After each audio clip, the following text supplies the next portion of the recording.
Hi, welcome. My name is Andy. This is a session from LE Publishing on teaching exams in ELT. Testing times indeed, for all ages and levels. We're going to look at new materials and some ideas on teaching any of the international exams, particularly these three for which there are new practice tests: A2 Key for Schools, B1 Preliminary and B2 First.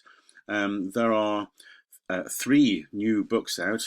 Start and Move and Fly is coming soon for the starters, movers and flyers young learners exams. And there's a course now for B1 Preliminary for schools. And any of the information you need is on the website leonline.com. Now, when we think about teaching exams, I think the key thing here is, one of the key things we're going to point out is that the students should really be familiar with the exam format, the task types, the number of papers, the timing, and what's required of them. I guess it's daunting and it's sometimes nerve-wracking for students. So I think, one of the things that's really important, I think we can agree, is that as we work through whichever materials, we are making the exam and what's being asked of the student really, really clear. Sometimes we have to remember that we are striking a balance between teaching English and also teaching English to pass an exam. So, of course, the material should include exam tasks. We'll look at some tips later, and past paper practice, so the students are fully prepared. And also that they know what the objectives are for each lesson. When you're planning your lessons, when you're looking at materials, the students should be aware with you of what the objective of the lesson is. I mean, they should be aware of that anyway with you, but particularly with exam teaching. And as I said, we are, as teachers of exams, striking the balance between preparing them for an exam and preparing them to use English as a global communication skill. I always emphasize, as many trainers do, that we are teaching a language, which is a skill, which is to interact with others, not just to satisfy an examiner. And there is the balance in our exam classes, that balance between global skill usage and, in a way, box ticking and getting accuracy. And going a stage further, you've got another element to this. We've got exam preparation, we have a global skill to teach, but also a real world connection. What are we going to do with this English? Although we're trying to pass an exam, I think it's vital that students, for motivation purposes, as well as reality, that they know they're using something in the real world.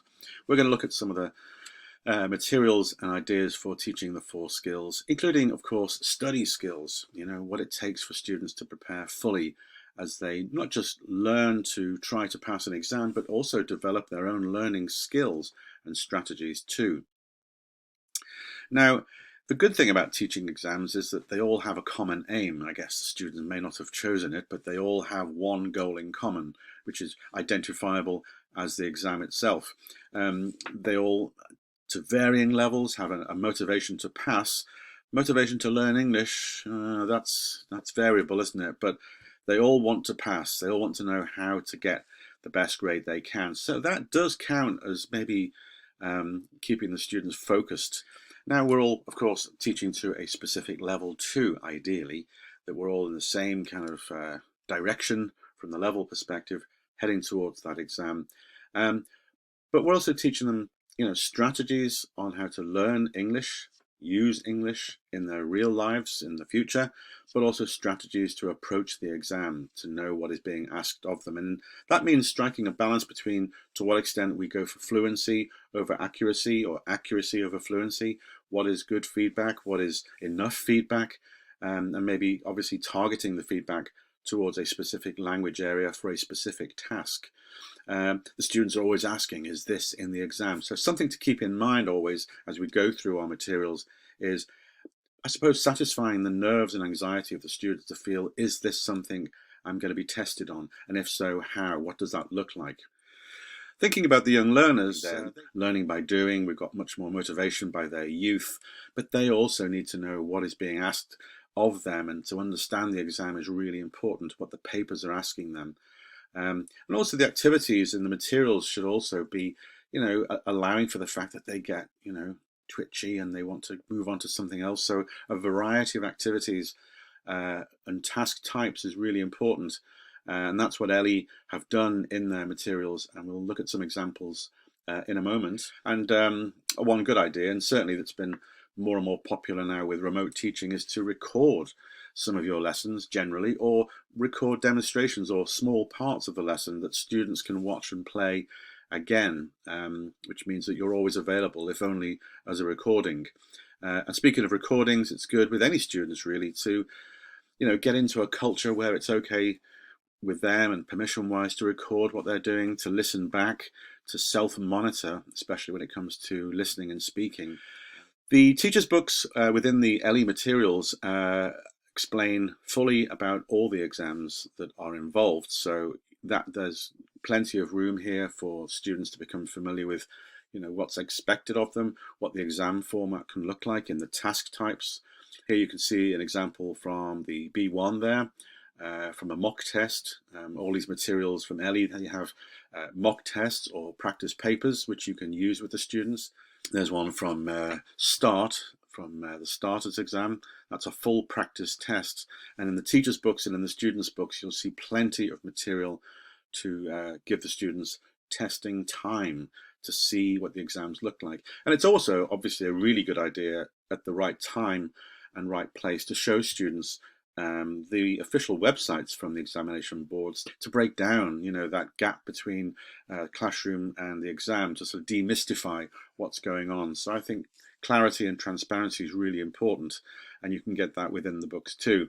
The clear lesson objectives, you can always see in the teacher's books what's being asked of the students, and it's always a good idea, even in their own language, to share with them at the beginning what they're supposed to be learning, and of course marrying that up with what's being asked of them in that particular exam or paper or skill. At the higher level, this is B1. You can see there again in the teacher's book, showing in the town versus country unit, again the language that's being taught, the paper that is relevant to the material, and some tips there on remote learning there with pronunciation. So something for all people there. And again, clarity and transparency in what is being asked of the students. Now, I thought I'd do something here I don't normally do in presentations with live audiences, but I think here I'm allowed to do some reading out loud, or let you pause and read. This is from the British Council's Teaching English website. Interesting thoughts here. Exam practice does form the mainstay of many exam preparation courses. Teachers often see it as having value, and students seem to want it. Students feel woefully underprepared if they haven't been through a test book or two before the big day. Now, why would I show this? Well, that's the assumption, and it's reasonable, and there's absolutely no reason why you shouldn't do practice tests and lots of practice papers. It's all there in the materials, and we should do that to prepare them. But look at this. What is interesting is that in all of the literature that looks at English language exam classes, none of the washback studies, so the effect of testing on learning, have shown that exam practice yields a significant benefit to students. They don't do any better on their exams because of it. In fact, the Peroni study, which contrasted performance between an exam group and a general EFL class, found that the general EFL class did slightly better. In other words, if we just give them practice papers all the time, it's not necessarily going to prepare them effectively, as opposed to teaching general English. So it is about striking that balance and remembering that if you are teaching general English through exam classes, you're not doing any harm. In fact, it could be even more beneficial, which is an interesting thought. Simple exam practice where students do a practice paper and then go through the answers is of little value. This is in the context of doing only practice papers. Finally, this corresponds with my own experience. This author has done a lot of teaching of exams. It corresponds with my own experience teaching exam class students. Students who go into an exam with sufficient grammar and vocabulary to cope with the content are the ones who will be successful. And no amount of practice is going to make up the shortfall if they do not. The students who struggle with the exam do so because they have difficulties accessing the content of the paper, let alone answering the questions. So there's a lot to be said there for really keeping English language teaching for what it is, which is a skill that you're building, all the 4 skills, so that you have a competence that means that when you come to the exam is really a performance indicator. I suppose we can get hung up on the format of what's being asked of each task, but if you are a competent user of the language through the usual methods of teaching, then you should do quite well. Here are some nice examples from the B1 preliminary course for schools from Ellie. This is a unit on healthier than ever, being healthier than ever. And also on the right hand side, that's a listing there we can look at in a moment. So again, you know, it's something that would be in the exam. Those task types reflect the exam format for the B1, but also it gives students a chance to identify with what their world is like.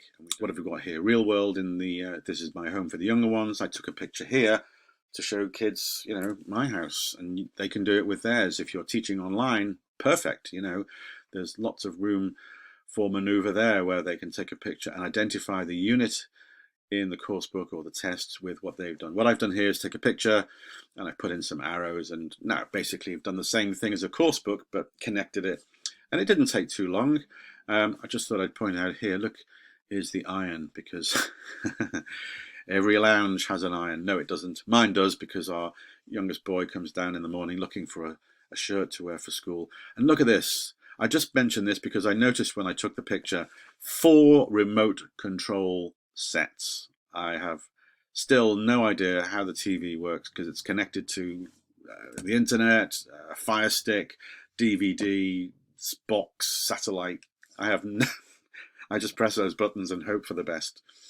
Okay, so, you know, get the students to help you to link what they see with the materials in the course books to their own lives. Our beautiful world there, another one. What's that? Looking at waterfalls, mountains, fields, forests. Okay, places to go. And then you've got a way to identify what you and the students would like to do. And then, you know, find some pictures like I did here. I like walking. I live in Scotland, so I like walking in the hills or by a loch. That's Loch Lomond. It's Loch Lomond. And there I am looking down on, look at my lovely white legs. I think throughout the materials that Ellie has, and here again examples from B1 preliminary exam tips. So if you want to pause that part of the video and see the kinds of tips that are there, well, here they are embedded in a typical unit. This one is linked to healthy living. I took it from the same unit to keep things consistent. And in the younger learners age group, this is from the teacher's book. All right, so we've got tips there for you to help the students and support them more. And let's look at the skills now. So with reading, and I think this will apply to all the skills here, you know, we can't emphasize enough how important it is that through the materials here, the test papers, the teacher's guides, the students are familiar with the exam format, so they don't get all nervous and anxious. They've already seen the format of the tasks before, maybe done some timed readings, for example. There, I mentioned graded readers again. Cannot emphasize enough how important it is to get students reading, not because it's for a test or reading comprehension, choosing readers that they like. So you need a selection of readers, and also below their level. So I want them reading fluently without even, you know, worrying too much about new words. Why should a text always be difficult?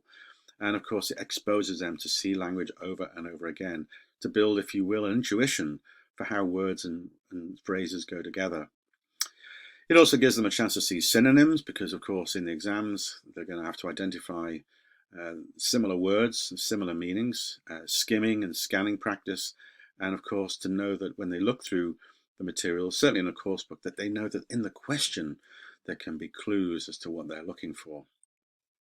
Here's a wonderful article on the marathon that takes place in, or the ultra running that takes place in the Sahara Desert. I know it's a wonderful article because I wrote it. I hope you like it. And so again, a motivating text. There's a tip there. Read the text quickly to get a general idea, then read each question carefully. So, and in the younger learners age group, you've got the movers from the student's book Move. Peter enjoys being outside doing sport. Last weekend his parents took him in the school, so it's about activities. You've got the gap filled down there with nicely illustrated vocabulary, and more on the right hand side. In writing, again, I'm going to start with emphasizing the familiarity aspect, that students know and see as much as possible what is in all the papers and task types. Practice, of course, with the time it takes to write the answers. You know, we need to do more timing practice with the students, of course, and in those books you'll see a chance to look at some of the tests and time themselves to see how long it takes to get their answers written down.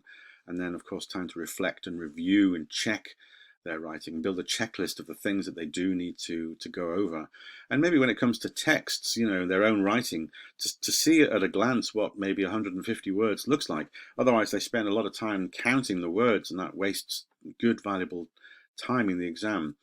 And some students there will mix up, of course, upper and lowercase letters. So again, practice with the writing comes in the books, and a chance to revise, reflect, and check their spelling, check their writing.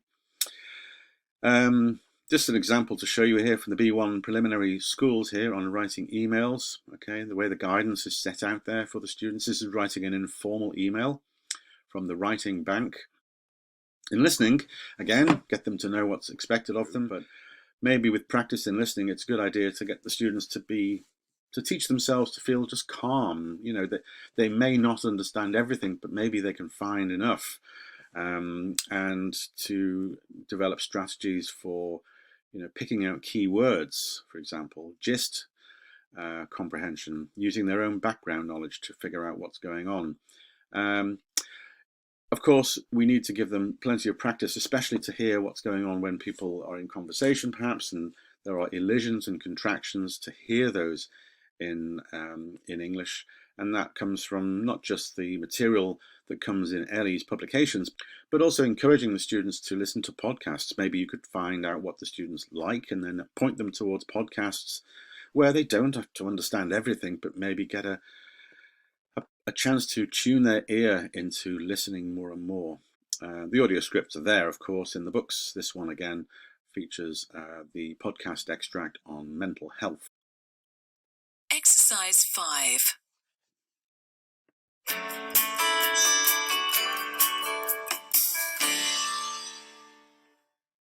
In this week's podcast, we look at some ideas and strategies to help us relax.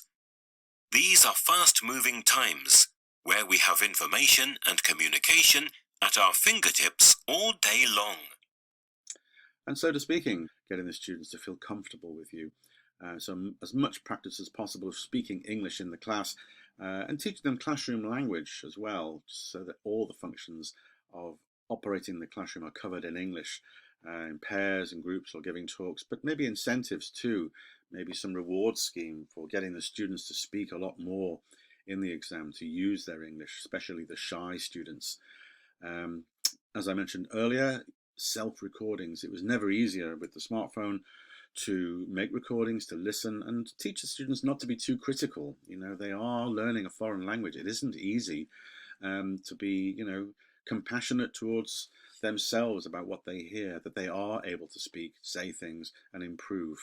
And of course, if they can keep the same recordings, they can compare how they were even months ago to how they perform now. Here's an example for Ready for B2 First from a test paper. Lots of test materials, some of the pictures that they have to talk about, and in the younger learners category from start, those are examples of the illustrations that you have to work with, and some of the cards that sometimes, here you can copy them or print them out and cut them out, and students have to play and talk about the cards. With study skills, of course, it doesn't matter whether students are doing an exam or not. It's always great to be able to help students to build their own sense of learner autonomy. It's important that they know that when they practice, it's okay to do varied practice, sometimes grammar, sometimes writing, sometimes vocab learning, and little and often, when they're studying a language. At the moment, I'm learning some Spanish, and I've remembered that I don't have to spend hours and hours doing this, even though no one's testing me. I know that the brain works better with short, sharp bursts, doesn't it? Get the students to put their smartphones away, if only for half an hour.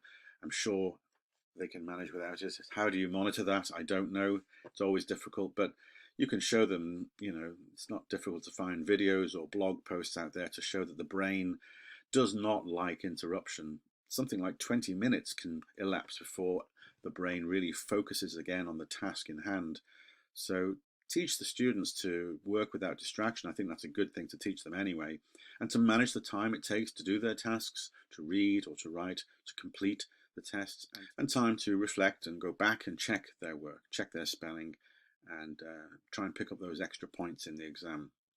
And of course, it's great that there's so much information out there on learning diaries, notebooks, and making things visual when you organize your learning, especially language learning. Mind maps there, sketchnoting. Sketchnoting is very popular now. If you want to look that up on YouTube, there's lots of tutorials on how students can help remember their lessons and vocabulary through visuals. And you don't have to be a great artist. And of course, separating grammar, vocabulary, and idioms and functions from just one long random list, organizing their language and context and visuals into something that works for them.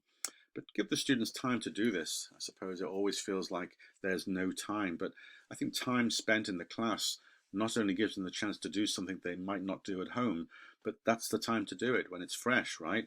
And also it's teaching the students that that's a good way to organize what they've learned. So check out materials from Ellie that are also digital, interactive, for the whiteboard, for remote teaching, for blended learning, on ellieonline.com. And you can also download resources from the website. You can register for free for newsletters to see more live webinars or to see more recordings and articles on all areas of ELT, and especially on online teaching, which is more and more important. And in the books too, there are tips and hints for working both online and in the classroom. Finally, there is a lovely app called Ellie Link, which is a free app for all devices, mobile devices, and basically you use the camera of your phone with the app and it will scan quickly the page and play the audio, and you can read and listen and download the audio as an MP3 file. That's the Ellie Link. And these are the 4 websites where you can see all the materials from Ellie for all languages, including the graded readers, the magazines, and the lovely games. So keep in touch with us. Thank you for watching, and I hope that's been helpful, and we'll speak to you again soon.